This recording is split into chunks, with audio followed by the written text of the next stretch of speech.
Hey there, good evening. Nice to see you. It's time for the Bronx Buzz. This is BronxNet's program where we talk to reporters, writers, editors, journalists, all kinds of different people who put stuff out so you can find out what's going on behind the scenes when they put stuff out.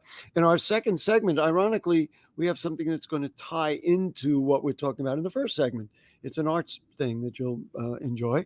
But right now, we're thrilled. We are into Crain's New York business today. It is politics reporter Nick Garber. Nick, nice to see you. Hi, Gary. Thanks for having me. You wrote about a Bronx thing that came up in a couple of meetings that I attended, and it was the headline is City Forges Ahead on Resurfacing Buried Stream despite the MTA holdup. So basically, this is about the daylighting of Tibbetts Brook that should flow, but there's what you documented is a holdup. Explain where we're at and what's going on. Right. So issue has been covered, by several outlets dating back for a few years. Basically, the city has this long-term project that it wants to do to resurface or daylight this sort of stream called Tibbetts Brook, which was buried underground about a century ago in the early 20th century, but formerly ran at least a segment of it from Van Cortlandt Park, the lake there, all the way into the Harlem River. And so the Adams administration is trying to advance this plan, but the sort of big holdup right now is the MTA, which is, of course, a state agency, has a train yard that has Metro North trains inside it, right sort of near the Harlem River around 225th Street. And the MTA is not granting access to that yard, which the city needs in order to build this. In order to do this. So Yeah. there's a couple of elements here. Number one, everybody's talking about it. This is a tremendous environmental project, one of the most aggressive that the city maybe has ever undertaken, and it's been widely celebrated. But kind of quietly, it's like, well, wait a minute, it's not quite completed yet. So what has to happen here? I mean, what you documented, which I thought was fascinating, is that the DEP of the New York City has to talk to the MTA, and they got to kind of come to agreement here, some kind of agreement. Yeah, I mean, the more you cover city and state government, the more you realize many of these kind of interagency, city versus state clashes there are. Sometimes it's even, city versus city, state versus state. There's just competing interests between all these different agencies, each of whom believes they're probably doing the right thing. And of course, just at heart. But the sort of new step that we wrote about a few weeks ago was the city basically moving forward with this plan in the absence of the MTA support. The city had said all along for months that if the MTA won't give us access to this site without forcing us to pay a fee, then we, the city, will embark on this land use review process called months. And so they basically started the clock on that. They filed the papers to start this land use to basically get a formal easement, which is a sort of judgment saying we, the city, have access to this little sliver of land within the train yard. So and then the courts will step in, I'm sure, in very swift fashion. But we got to give the city a little bit of credit because they negotiated with the federal government over the rail yard, and that was like a really big negotiation to get the railroad tracks decommissioned and to get permission to do that. And that was a big thing. Chuck Schumer was here in the Bronx, and it was a big thing to finally achieve that. And environmentalists are going, woohoo, there's more to come. I guess at this moment, not much more to say other than let's watch what happens between them. But I think it's important to at least mention that that's what's out there. Yeah, the city had reached a deal already for, I think it was $11 million with a private rail operator that also owns some of this property. So there's clearly, some momentum behind this plan, and the city has had some success in trying to inch it along. But the MTA thing has been the holdup. We'll file it under stay tuned, and then we'll check in with New York Crane's business and see what Nick follows up with at some point. The other thing that you have covered extensively, and you kind of led up to where we're at, is the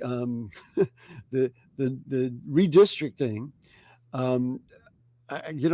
We've done some few shows on it in my other program, Bronx Talk. So now we're at a point where the Democrats didn't like the way the technology puts up a thumb there. They didn't like the way that the maps were drawn, and so they themselves, who now control the state, seem to have redrawn maps in their own image, so to speak. Yeah, so I mean, this sort of 2+ year process finally came to an end a few days ago in a somewhat anticlimactic way. You're right that the Democrats in the state legislature just a couple of days earlier had rejected these maps that the state's independent redistricting commission had proposed. But in the end, the Democrats enacted a map, and we're talking about congressional districts here. So this is the state legislature gets to draw the maps that congressional candidates for the U.S. House have to run in. He said with a little sneer on Oh his no, lips there. Yes, I think it's it's an just, interesting concept. Let's put it that way. yeah. Well, it is a little odd, and I mean, this is why gerrymandering is a national issue, because so many states, the process has become politicized. But so the state Democrats in the end enacted a map that made pretty minor changes, all things considered, to what the independent commission had put out. When the legislature had rejected it a couple of days earlier, I think it was reasonable for a lot of people to assume that the legislature was gearing up to pass a much more aggressive gerrymander like what they had done in 2022, which sort of set this whole crazy process in motion, where they drew a very aggressive gerrymander that was designed to really give their party a huge advantage, and then that got struck down by the courts. Right. So that I was just going to lead to that, and for folks who don't remember, let's not forget that New York State was in some ways blamed for the Republican majority in in the House of Representatives, which is ironic, of course, because New York City is, this is about as blue a state as you're going to find, largely because of New York City. Do you expect that there's going to be further review on this? Because these new districts seem, it's funny, I was about to say seem to clearly favor Democrats, but I think they do favor Democrats. Do you think that there's going to be further challenges, or is this what we're going to actually get at this point? Yeah, it's always possible that there will be further challenges. Anyone can file a lawsuit, but the early indications are that no, the state Republican Party chair, who would have every reason to challenge it if he thought he could bring a suit, has already said that we're not going to bring any case against these maps. We think they're pretty reasonable.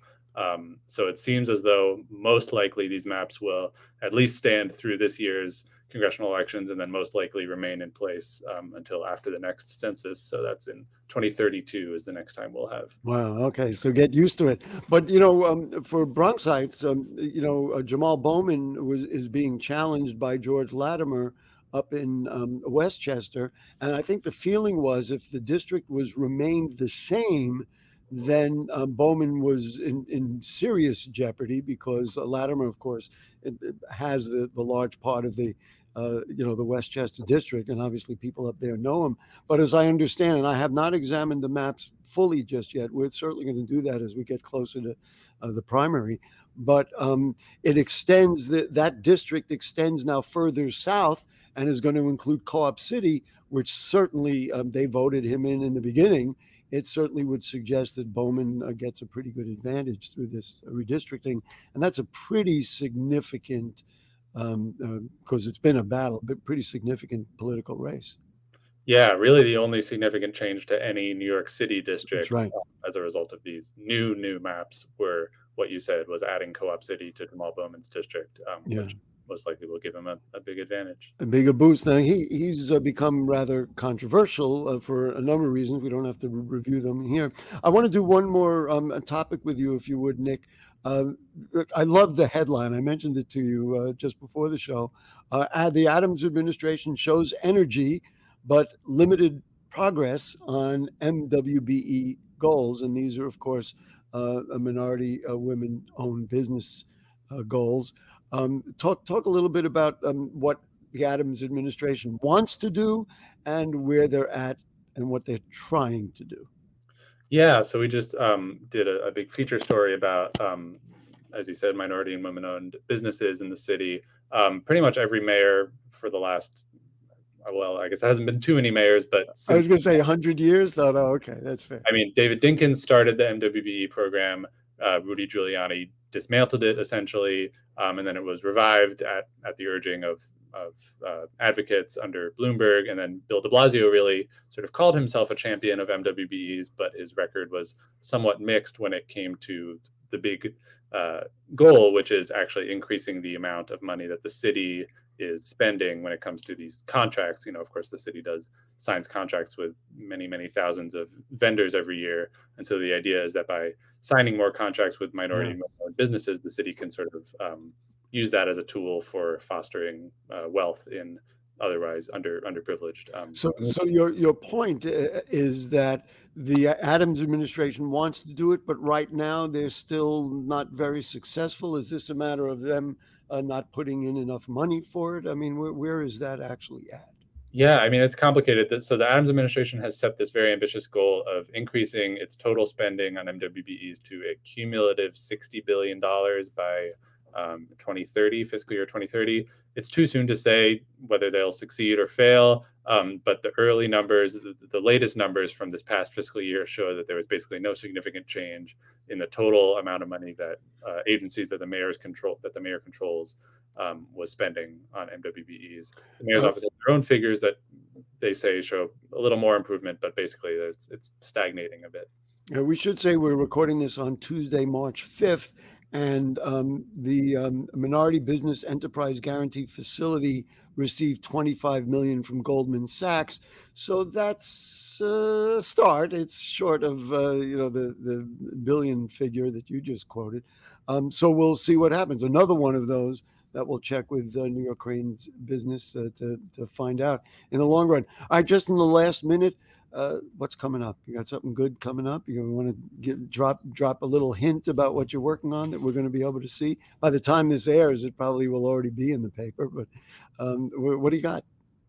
I'm looking for rumors. Yes, go ahead. Oh, well, I mean, that's the question I should be asking. Yeah, I guess so.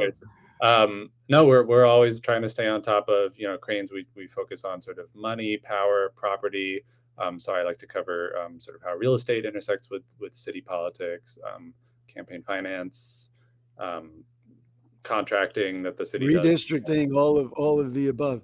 Nick, well, really, it's a pleasure to have you here on the Bronx Buzz. I think it's the first time we've had anybody from New York Crain's business. So you're the pacemaker, and everybody will follow suit after you. But thank you so much for covering even the a little bit in the Bronx, and of course the citywide and statewide stuff that's so important to us. Of course. Thanks for having me, Gary. Great. Okay, we're going to take a short break. And as I said, we talked about daylighting. Now you're going to see an art exhibit that focuses on what was and what will be, assuming they solve that other little problem that they have. So we'll take a break. We'll be right back.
Great day, New Yorkers, and communities across this great state.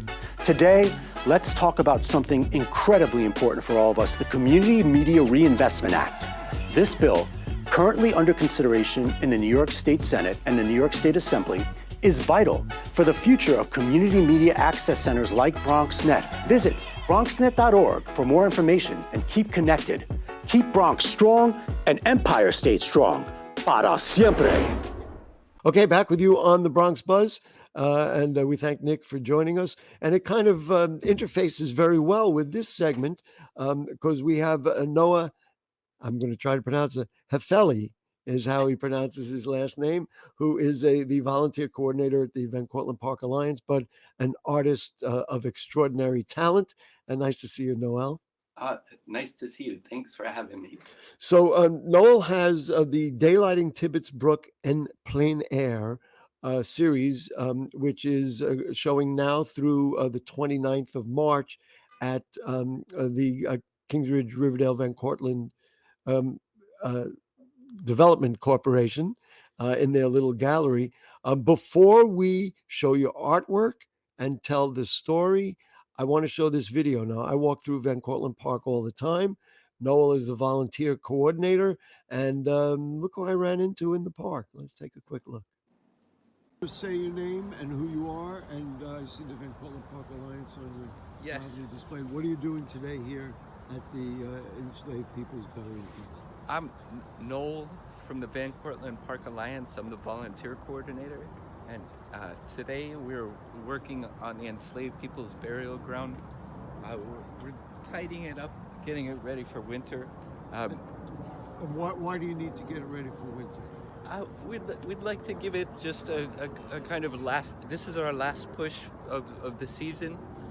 So we'd like to take the opportunity to spread some wood chips out, which can provide some nutrients for the soil over the winter. It can also help with water retention for the soil.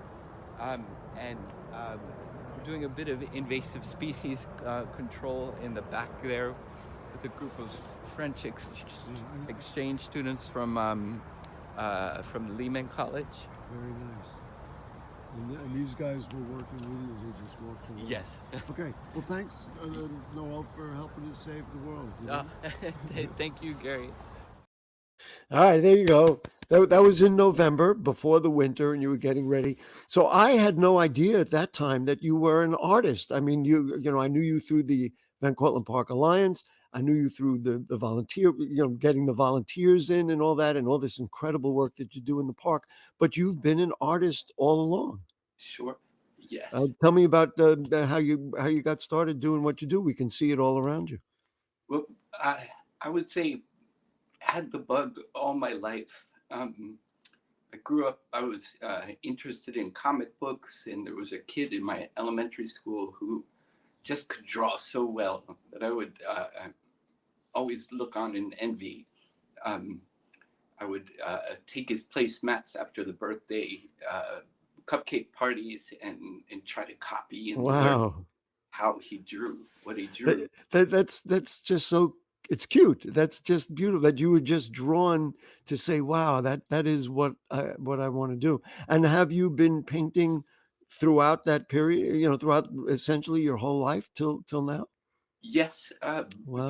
Trained as an artist in undergrad, and I actually got my master's degree in arts and ecology. So the two elements have crossed over for me. You clearly enjoy, and we can tell from the painting that's behind you, and of course we're going to see some incredible work.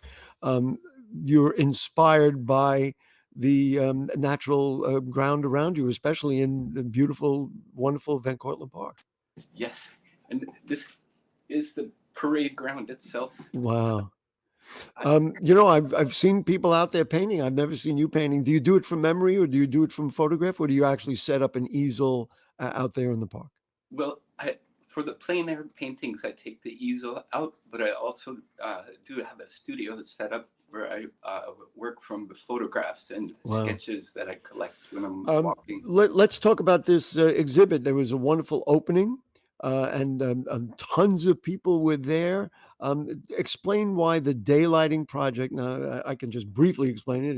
It's they're going to carve out a lot of the land that kind of settled in when they put down the railroad tracks, and then make it so that Tibbetts Brook can flow all the way to the Harlem River. What inspired you about that to create this incredible gallery work that you've done? Well, daylighting itself is a concept that just captivates the imagination, where unburying a stream that was buried in the past as a way to correct an ecological wrong is just a captivating idea. the author Simon Schama said that landscapes are culture first and then nature. So I was quite set on bringing this landscape that seems to be on the cusp of transformation, slightly forgotten, back into the cultural realm through the way that I could contribute, which is painting. By representing it. So I want to just get started showing the artwork.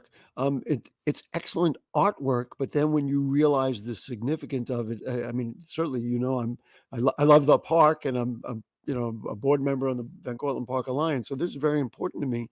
But it also explains the story. So Anderson's got some photos of some of your work. Let's take a look. Great. Okay, so what is this? This is Hester and Piero's Mill Pond. Formerly Van Cortlandt Lake, which many people know it by. Correct. And I was sitting right there on the bench, painting with the French easel, and interacting with whoever would stop by to chat. Right. All watercolors? All watercolors. Right. All right, let's take another look at another. And where is this? Area is at the border of Van Cortlandt Park, and where it transitions into the old Putnam Railroad. This is under the bridge of Van Cortlandt Avenue. Van Cortlandt Avenue West, probably, West. right? And then so we're facing now down, and if you keep going down, you'll go into Target and all those areas down there, that shopping center. But this is the area that's going to be, you know, kind of dug out, right? That's where the Tibbetts Brook is going to flow. Let's keep going. Let's take a look at more. I love this picture, and I know exactly where it is, but you can explain it. Yes, this is the Broadway drain, where the fresh water of the lake gets sent into the Broadway sewer, which then goes to our sewage treatment plants, unnecessarily sending millions of gallons of fresh water to the treatment treatment plants. You know what I like about that, and you know it like you know your own name. When you go by there, in plain language, it stinks. and the reason that it stinks is because what you described, we're putting fresh water into the waste stream. It just makes like zero sense. And so all of that is going to be dug out and created into you know, into a waterway and parkland and everything else. Exciting. We have a couple more, I think, Anderson. Okay, now we're going down the highway, aren't we? This one is particularly notable because a couple approached me as I was packing up for the day and said that they were watching me paint, and they would like to purchase it because this is the view from their apartment window. Their apartment. So now this is looking across the Deegan. Is it? Do I have that right? Correct. Looking across the Deegan, and that green space is ultimately going to be a water, a river, a stream, the brook, Tibbetts Brook, A new public park. And a new public park. Wow, that's exciting. I lost count of how many. I think we may have one more. Let's see, one or two more. No, this is from the top of the Target parking lot down in Hill, looking towards where the mouth of Tibbetts Brook would historically have gone, or where we hope the newly daylighted brook will flow into the Harlem River. You know, what I just love about this whole project and the work, and if you go to, I guess they call it the 550 gallery, right? Because that's where it is, over there right off Riverdale Avenue. If you go in there, you get the story, right? And was that in your intent, or did it just kind of turn out that way? Like, well, I guess I'll paint these pictures, and then you realized afterwards, oh, wow, look at this. Or did you specifically go out and say, I want to represent what's going to happen with Tibbetts Brook and the daylighting of it? Well, I had intended to go out and capture from wherever I could. And each day I headed out looking for a particular place to paint. and the discovery process unfolded in real time.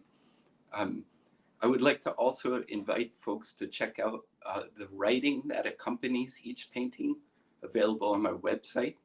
And this writing also serves to capture a portrait of the community, the observations, the historical research that I coupled with each painting as I went about kind of discovering the former estuary that this landscape once was.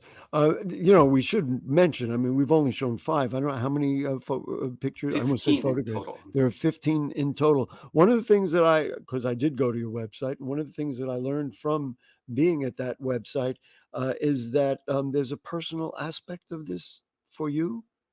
There's a note here about the artist's family without me reading it. Why don't you tell us what that is? Oh, sure. So I was born and raised in Connecticut, but my father grew up on Dunwoody Street, just about 3.5 miles north of here, in Yonkers, still in the Tibbetts watershed. And my grandfather used to commute along the old Putnam Railroad down to West 4th at a time. So wow. So the removal of course, the railroad over there has been defunct for many years, but the removal of those tracks, that's kind of part of your family, like this. It's more than just you representing something that you wanted to represent. Is a personal thing here. I felt pulled back to the landscape in a way that that surprised me. Wow. Listen, we gotta run, but check out the gallery, which is taking place through the end of the month over there at KRVC, the King Ridge Riverdale Van Cortlandt Development Corporation. And one thing we do want to mention for our friends at the Van Cortlandt Park Alliance, on Thursday, May 16th, will be what they call the Springtime Shindig, with cocktails and food and everything else, honoring, in fact, the Daylighting Tibbetts Brook team, among others. And so it all comes together. Happy to report that the paintings will be on view at there as well. Listen, you, Noel, I always mispronounce your name, Hefele? Hefele, okay, is just one of the great people in the Bronx. You just do so much. We showed you in the park and what you do there, but then this representing one of the most important environmental projects in our history. Thank you so much. Great, thank you. And that, folks, will do it. We thank Nick from Crain's for joining us, and we thank Noel, and we thank you too. And if the curtain don't fall, the creek don't rise, which has something to do with the daylighting of Tibbetts Brook. I'll see you next week. Good night.